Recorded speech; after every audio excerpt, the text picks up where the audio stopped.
flimkien ktibna l-istorja. Grazzi!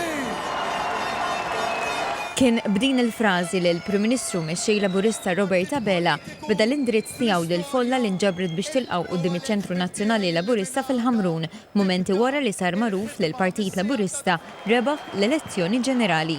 Dr. Abela qal li l-partit li jmexxiju huwa l-ewwel wieħed fl-istorja li qatt rebaħ 4 rebħiet konsekuttivi f'elezzjoni ġenerali u qal li din mhix rebħa tal-Partit Laburista imma rebħa tal-poplu Malti u Awċi. Il-manifest kitbuh l-Awċin u l-Maltin flimkien, hija rebħa ta' poplu Malti u Awċi wieħed u maqut.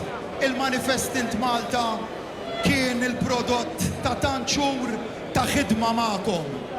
U issa li tajtuh mandat daqstant b'saħħtu, issa wasal il-moment li nibdew nwettquh flimkien. Il-Prim Ministru spjega li l-mandat li nata f'din l-elezzjoni se jfisser aktar ħidma li tibda mill-ewwel. Ħidma li qal se segwi kampanja elettorali li ddeskriva bħala pożittiva u sabiħa għaliex qal kienet imsejsa fuq l-għaqda nazzjonali.